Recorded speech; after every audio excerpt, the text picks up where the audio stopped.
Ce soir, j'ai envie de vous parler de ma relation au sport et ma chondropathie en espérant vous motiver.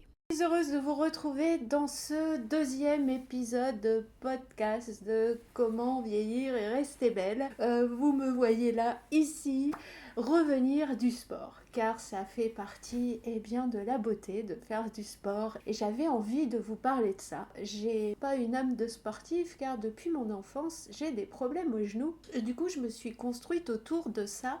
Je vais prendre peut-être mon micro pour que vous puissiez mieux m'entendre, je dirais. Alors vous voyez, c'est le genre d'appareillage que je mets pour aller courir. C'est un peu plus agréable qu'une grosse genouillère. Alors les genouillères, j'en ai de tous les modèles, suivant l'état de mon inflammation. L'année dernière, au mois de juin, je suis allée voir un spécialiste, un orthopédiste, qui s'est vraiment concentré sur mon genou. Et il a mis donc un mot sur ce problème. Alors ce mot, c'est la chondropathie fémoro-patellaire. Et il m'a annoncé que j'y pouvais rien, il n'y avait pas de traitement, il n'y avait pas d'opération, c'est comme ça. Voilà. Donc la seule solution, c'est que je bloque un petit peu ici dans le gras le tendon. Et j'avais envie de vous parler de la motivation à toujours se remettre au sport quand on a comme ça un handicap et quelque chose de chronique. Mais avant de vous parler de la motivation, je vais vous parler du problème que j'ai rencontré. Moi, je rencontre des problèmes, si vous voulez, avec les gens principalement. Et ça, depuis mon enfance, mes parents, les premiers, ont été confrontés donc à ce mal.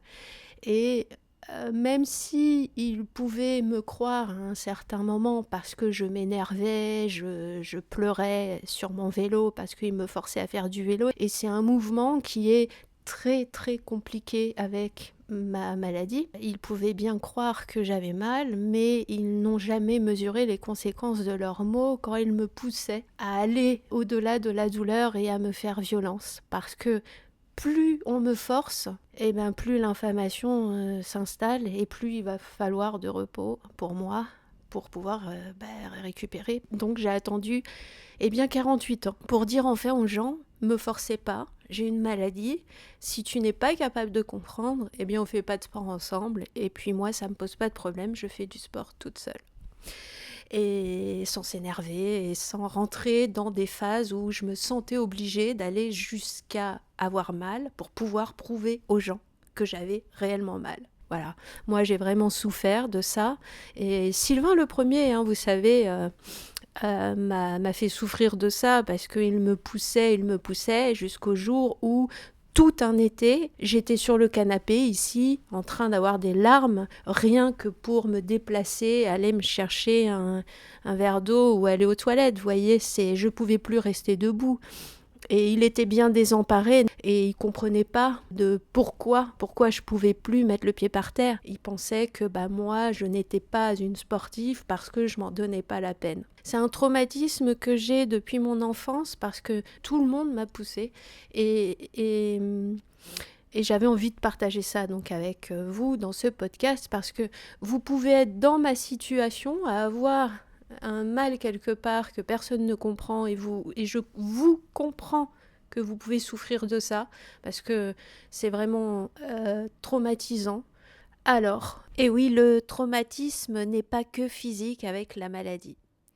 Alors mes conseils, comment faire face à cette situation? Je vais enlever mon bandeau. Je vous donne un conseil. Essayez de faire les démarches pour poser un diagnostic.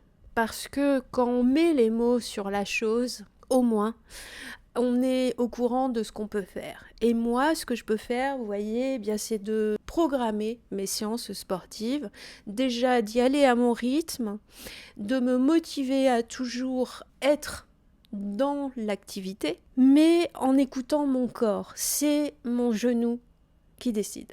Alors, ma maladie, elle est sur les deux genoux. Pourquoi ce droit a mal avant l'autre, je dirais. Je pense que c'est ma jambe d'appui. La maladie est plus chronique de ce côté-là, je ne sais pas. Le spécialiste m'a clairement dit que j'avais le souci dans les deux. Et en effet, j'ai eu mal déjà aux deux parce que des fois je me suis fait violence pour faire plaisir et pour prouver aux autres que j'étais pas feignante et courageuse et que je peux me donner aussi. Et je vais jusqu'au-delà de mes limites, donc avec mon genou droit qui se bloque sans cesse, et je force, et le gauche, il cède, et là, c'est la cata.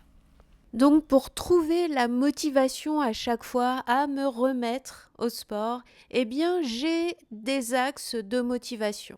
Pour parler de la motivation, à toujours vouloir vieillir en restant belle, parce que si je me vois prendre beaucoup trop de poids, je vais me trouver moins jolie, je vais avoir des complexes, je vais me renfermer, je vais avoir un visage tout triste, vous voyez, c'est des choses comme ça. Et c'est aussi parce que l'activité physique améliore la circulation du sang, donc forcément ça se répercute aussi sur la qualité de la peau et des organes, etc. Voilà, moi mon but c'est quand même de pouvoir faire du sport, mais jusqu'à le plus tard possible dans ma vie, car dès qu'on arrête de pouvoir faire une activité physique, ça veut dire être sédentaire, quelque part, à rentrer dans des complications de santé. On sait tous que ne pas bouger sur son canapé, ça n'apporte que du mauvais pour notre qualité de vie physique et mentale. Donc il faut absolument, quand on vieillit, pouvoir garantir une activité physique. Alors, hormis les genouillères, qui sont pas motivantes du tout à mettre, j'ai également du matériel qui me motive. Alors, moi, je sais que ça me motive quand même d'avoir une montre, car je vois quand même des stats sur ma santé cardiaque, mon aérobie, des choses comme ça, ma distance, mon suivi, à quelle allure je vais, et ça dans tout le parcours. Donc si jamais j'ai du dénivelé, je comprends pourquoi j'ai ceci, j'ai cela comme résultat. Enfin bon, c'est quand même assez important et motivant. J'ai aussi des tenues adéquates pour faire du sport. Donc c'est vrai que c'est un investissement suivant le sport qu'on fait. Il y a un confort qu'il faut avoir. Alors j'élabore aussi des plans d'activité sportifs et des challenges. Là par exemple, j'ai mis mon beau t-shirt de reprise. C'est un t-shirt que j'ai gagné en faisant mon record de distance. C'est la 2T2M. J'ai fait le parcours 24 km. C'est dans la forêt de Montmorency, elle est très belle. Alors moi, ma distance, en général, quand je me remets au sport au bout de 3 semaines, quand je prends soin de mon inflammation et que tout va bien, j'espace les séances et que je peux avoir une activité physique régulière, eh bien j'arrive à la fin, avant de m'arrêter et de faire une pause, à faire 10-13 km en forêt. Et ça m'est arrivé dans ma vie de m'inscrire à des courses. Donc j'ai déjà fait la parisienne par exemple au mois de septembre pour courir contre le cancer du sein. C'est une course de femmes de 6-7 km. J'ai fait donc la Vivicita 2 fois à Saint-Ouen. C'est une course pour courir pour le monde, pour des causes assez importantes. Ça fait toujours plaisir qu'il y ait un but. Et là, par exemple, pour la 2T2M, c'est dans un parc où il y a un accueil pour les personnes en situation de handicap. Et du coup, voilà, on court dans un début de leur parc et après dans la forêt de Montmorency. C'est la mutuelle de la Mayotte, c'est sympa. Et puis, bon, on arrive à avoir des points pour faire des grands trails après. C'est toujours intéressant pour les grands sportifs et les personnes comme moi qui ont besoin des fois un petit peu de se challenger et d'avoir une récompense. Alors, je suis arrivée 8e en partant de la fin et ça m'a fait vraiment beaucoup plaisir de peut-être de pas arriver dernière, mais il n'y aurait pas eu de honte. Cette pathologie m'a fait développer des compétences, des capacités. Un jour, ça m'arrivera d'arriver dernière à une course et je serai vraiment très heureuse car le plus important, eh bien, c'est de participer pour moi parce que ça a été comme ça que je me suis construite avec ce problème moteur de mon genou. J'ai toujours été en mode je participe aux activités sportives avec la famille, avec les amis, avec l'école, avec tout ça. Je ne pouvais pas être dans l'objectif je vais gagner parce que mon corps ne suit pas. Mais j'ai toujours travaillé sur ma capacité à être tenace et à encaisser des fois certaines réflexions. Et si vous êtes dans mon cas, surtout n'abandonnez pas. J'espère que je vous donnerai assez de force et de courage pour ne pas abandonner. Il faut pas. Il faut pas. Si vous avez envie d'abandonner, mettez-le en commentaire, je serai là pour vous motiver. J'ai fait une découverte récente sur l'alimentation. L'alimentation, c'est la clé aussi. Plus ça va, plus je percute sur plein de choses sur l'alimentation. Hier, je regarde une vidéo YouTube sur un nutritionniste qui m'apprend en fait que je fais une erreur depuis plusieurs années, on va dire depuis 8 ans que j'ai arrêté de fumer parce qu'avant j'étais plutôt mince, quand j'étais fumeuse j'étais assez filiforme, hein, je faisais du 36 de tour de taille, voire des fois 34, c'était pas beaucoup. Et aujourd'hui, je fais 38-40. Hein, donc, on a commencé à évoluer un petit peu dans les formes. Et du coup, je pensais que d'être en hypocalorie, c'est-à-dire réduire mes calories, faisait que je perdais du poids. Normalement, le matin, je ne mange pas. Je fais ce jeûne intermittent où j'arrête de manger le soir, j'ai ma nuit et je ne remangerai que le midi ou 13h et je fais que 2 repas et je saute le matin.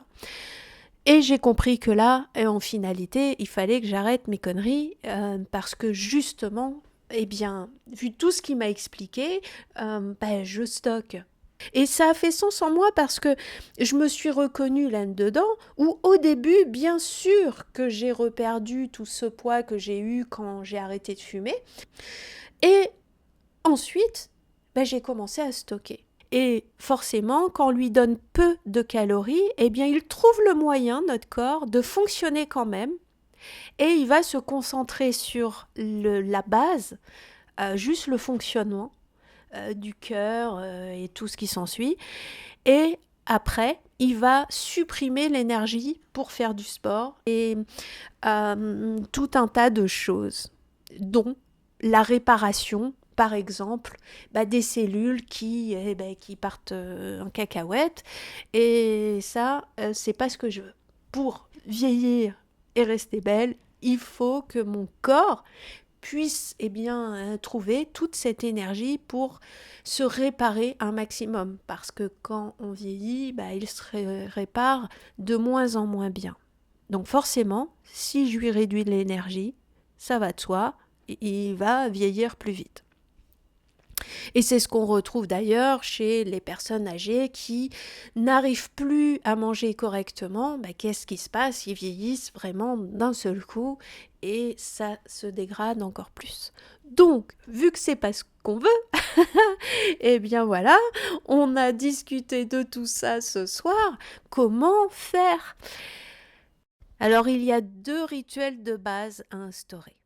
Le rituel sport, il faut que je l'installe avec des pauses. Donc du coup, moi, je fais mon programme sportif, mais je fais aussi, à partir d'aujourd'hui, parce que j'ai appris hier ça, vraiment un rituel alimentaire. Et dès ce matin, qu'est-ce que j'ai fait? Vu que j'ai pris l'habitude depuis toutes ces années de ne pas manger le matin, j'ai mangé mes 3 œufs. Alors, je les ai mangés à 10 heures. Mais malgré tout, c'est quand même un effort que j'ai fait.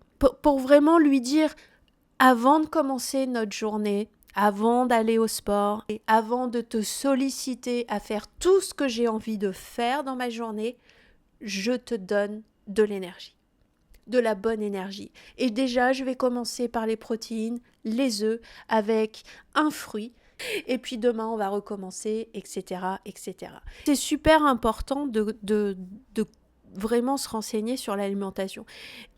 Avoir de la gratitude au corps, à soi et aux autres, c'est également une clé essentielle.